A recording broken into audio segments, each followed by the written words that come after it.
What's the story, Morning Glory? What is the word, Hummingbird? Thank you so much for clicking on my channel and for joining me for this episode of 90 Day Fiance, Season 11, Episode 3, To Witness the Beginning. Let's start off with Gino and Jasmine. Look, I'm going to bypass the whole entire nurse, doctor role-playing that they did. It's very cringy, very uncomfortable. Don't want to talk about it. Let's move on. So the next morning, they're having breakfast, and Gino finally breaks it to Jasmine that he quit his job. And Jasmine was obviously not happy about that. And Jasmine said that she was really worried that this is going to affect her children and her sister's chance to come to America, because Gino was supposed to sponsor them, and you can't sponsor someone if you don't have income coming in. So she starts crying. She's really worried about that. She's like, why would you make such a rash decision without discussing it with me first? She also tells him that the reason why he didn't want to move to Panama was because of this job, but the job that kept him from moving to Panama, now he's quit. So Gino was not expecting this reaction from Jasmine. He thought that Jasmine was going to be really happy about the fact that they were going to be spending all this time together, especially since she made a big deal about him not making her a priority in his life. So, to make her feel better, he decides that he's going to take her to a couples massage. So they get to the massage parlor, and, they strip down, they lay down on the table, the women start working on them. And when Jasmine's masseuse gets to her butt area, she starts to massage Jasmine's butt, and Jasmine nearly jumped out of the table and told the lady, no, don't touch me there, because it hurts. And so Gino was like, why does your butt hurt? And so she finally confesses to him that she got butt implants. And Gino looked genuinely surprised that she did this, because he kept telling her, why would you do that? And you didn't need that. You didn't need that surgery. And her explanation is that she was losing a lot of weight and she lost a lot of her butt, and she wanted to plump it up more, and so that's why she got the butt surgery. He tells her that she didn't need it, and the money could have been used for their wedding. It could have been used towards the house, because she keeps harping on all the things that she wants renovated and changed in the house. So he asked her, well, where did you get the money from? And she said that she got some of it from her savings, and she said that the rest of it came from the money he sent her, the $10,000 that he sent her for the wedding dress. So Jasmine says that in her confessional, she tells us, I'm not a selfish person. I didn't do this just for me. I also did this for Gino because I wanted to be more attractive to him. She says he needs to appreciate the pain that I went through in order to be more attractive to him. But Gino doesn't care about that. Gino does not come across as the kind of man where his main focus is a woman's butt or a woman's boobs, because when they were doing their sexual role playing, he kept on commenting on how big her boobs were. He not once said that they looked nice. He wasn't like, oh, your boobs look so good or anything like that. He just kept on was like, wow, they're big. Oh my God, they're so huge. And so the same thing with her butt. First of all, how did he not notice that she had gotten butt implants? Because Jasmine is so small, right? She's so small. How did he not notice this big old gigantic booty on her that did not look like it went with the rest of her? But anyways, he didn't know. So he was upset with her that she had spent the money on something that he thought was really unnecessary and ridiculous. And, she talks about how she did it for him and to be more attractive to him. So Gino calls her selfish, and he gets up and he leaves the massage table. Jasmine then says to us in her confessional that if you think he's mad now, wait until he finds out that my ex-boyfriend Dane gave me an additional $2,000 to go towards my butt surgery, my butt implants. So anyways, only thing that I got to say about Gino and Jasmine is that they go through these monumental challenges, these big time issues. For example, whenever Jasmine found out through Gino's ex-wife or ex-girlfriend that Gino was sending his ex naked pictures or half naked pictures of Jasmine, and the ex was then putting them all over the internet, and she ended up losing her job over that, I think. So they got into a big old argument about that, but then they still stayed together. And then they argued about, when Jasmine threw it in his face that she had just been with her ex, like a month prior when he was in Panama, and how the sex is so much better with her ex than it is with Gino. She throws all of these horrible things at him, and he gets mad and they cuss each other out, but then they still stay together. So Gino's going to get over the butt implants. He'll be fine. They're not going to break up for anything. He ain't going nowhere. She ain't going nowhere. This is their bread and butter. Moving on to Nikki and Igor. So Nikki is on her way to the airport. Her friend is driving her there. Her friend puts us up on game and tells us that Nikki is basically Igor's sugar mama. And she has sent him money for him to get plastic surgery, for him to get his teeth fixed, and all kinds of things. So then I'm like, okay, maybe that makes sense why he seems kind of like, I don't know. Like, I'm just not buying that Igor is that into Nikki as much as she is into him. So if she's basically funding his lifestyle, it kind of makes sense why he acts the way he does with her. Like, he acts like he's okay with her being a trans woman, but then he'll say some really awkward stuff like, I don't want you to go out at night, or, being so worried about people looking at them and clocking whether or not she's trans and all this other weird stuff.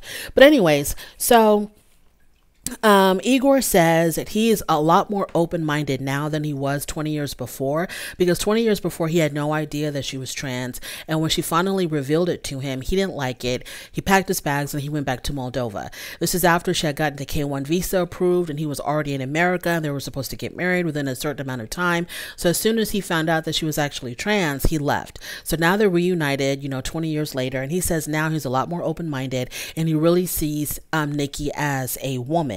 So at the airport, he greets her with like this huge bouquet of red roses. It's like a beautiful bouquet of red roses.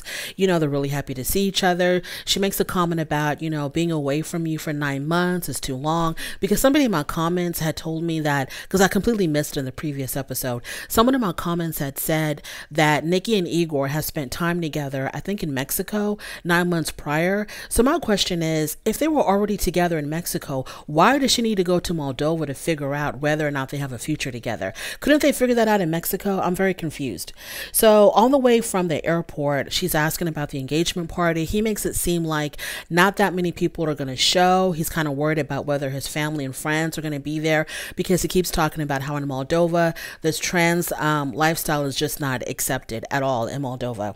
So maybe not everybody's going to show. They go to like a little dessert shop, and as they're sitting there eating their dessert, Igor feels very self-conscious about people staring.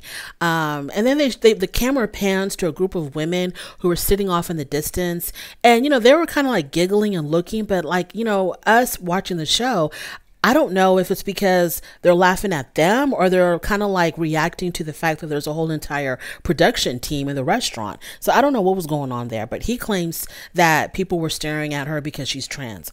So Igor, not because she's trans, but because she brings a lot of attention to herself with her makeup and her clothes and her hair. She's like full glam all the time, and he thinks that brings a lot of attention to her.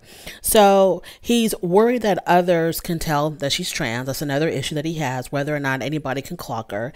And he is not comfortable in I don't think he's comfortable in his relationship with her, because I don't think he really accepts her being trans.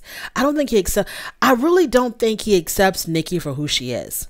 I think that if Igor had the opportunity to change her in some way, he would. I don't think he accepts her for who she is.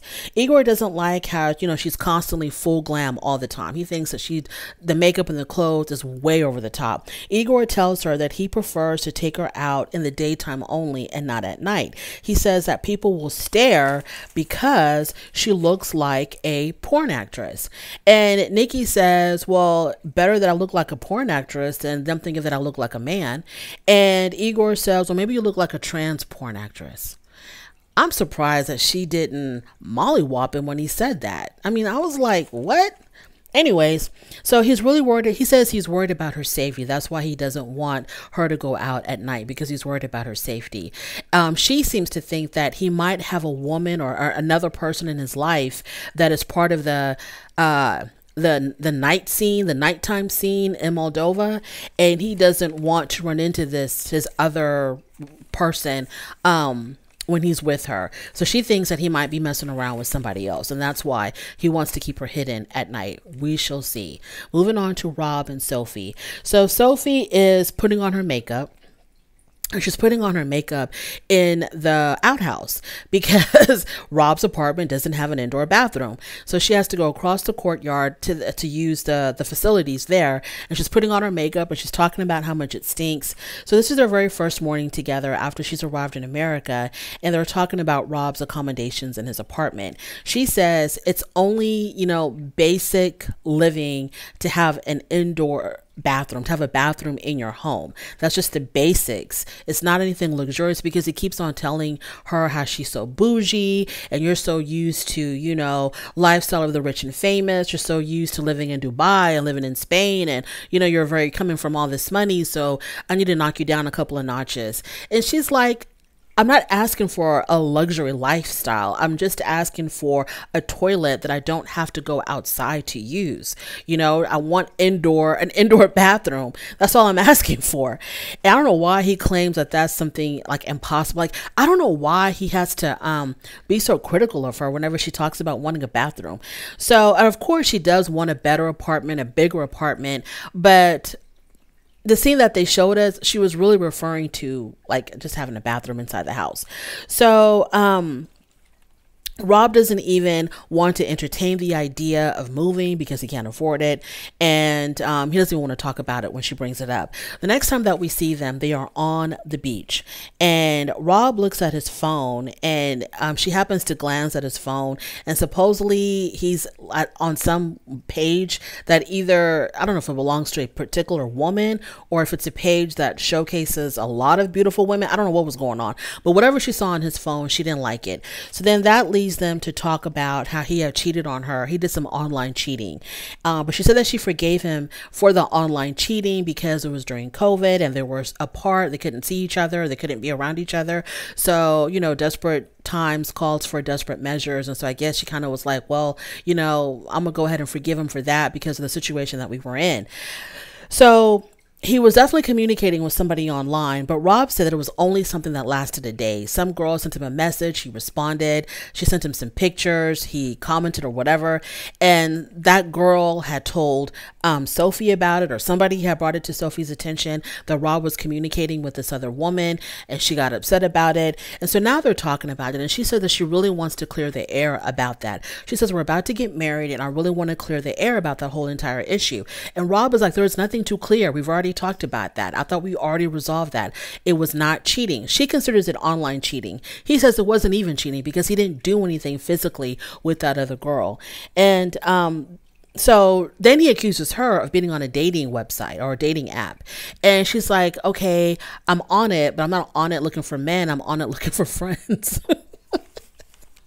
She says, when I travel to different places, I want to meet new people or something. I don't know what she said. I'm only on it because I'm looking for friends. I'm not looking for a relationship. And he's like, I don't know what you're doing on that. I'm like, this is only day 2, and these people have had some serious arguments. I'm not understanding where the compatibility is. I'm not understanding why they want to be with each other. And I'm really not feeling how Rob is always like, oh, you're so bougie. You want this and you want that. Well, I'm from Inglewood, and you're going to have to be happy with life in Inglewood. I don't know what he's talking about when he's talking. I think she understands his economic situation. She's not expecting, this luxurious lifestyle from him. I think she just wants a bathroom and maybe an apartment where there's like an actual bedroom and an actual living room, and everything is just not one big room. I think, and a closet. I think she also would like to have a closet, which to her is like very, very basic. And like to most people, that's very basic living. And he's just like, no, we from Inglewood. This is how we do it in Inglewood. Moving on to Manuel and Ashley. So Ashley said that they argued about witches the night before, but then they had really good sex and now they're better. So she says that they expressed their love through sex, which I thought was kind of like a red flag, but I don't know. So they go grocery shopping, and on the drive back home from the grocery store, we learn that Manuel's mom and his family, they think that he is still in Ecuador or somewhere near Ecuador, just working for a few months. They don't know that he's left the whole country and he's in America and he's on a fiance visa about to get married to Ashley. They have no idea. So Ashley says that Manuel has always been on the secretive side, which to me is like a huge red flag. I would not involve myself or commit my life to someone who is more on the secretive side. So she says that she doesn't even know if his children, because he's got 2 teenage kids, she doesn't even know if his children know about her. There's no way I could be with somebody whose whole family did not know that I existed and we were about to get married. Like, why are you hiding me? Like, what's really going on? Why does he feel the need to hide her? What is he ashamed of? So later on that night, they meet up with Ashley's mom, her sister, and her brother-in-law. Ashley's mom, as soon as she saw them, she was like, when are we going to have some grandkids? When are y'all getting married? The mom doesn't like how Manuel didn't tell his mom that he was in America to marry Ashley. She really doesn't like it. And Manuel was kind of like, it's my business. I don't want to talk about it. I'm not going to go back and forth with anybody on that issue. That's my own personal business. So the next day, Ashley encourages him to call his mom and to tell his mom what's really going on.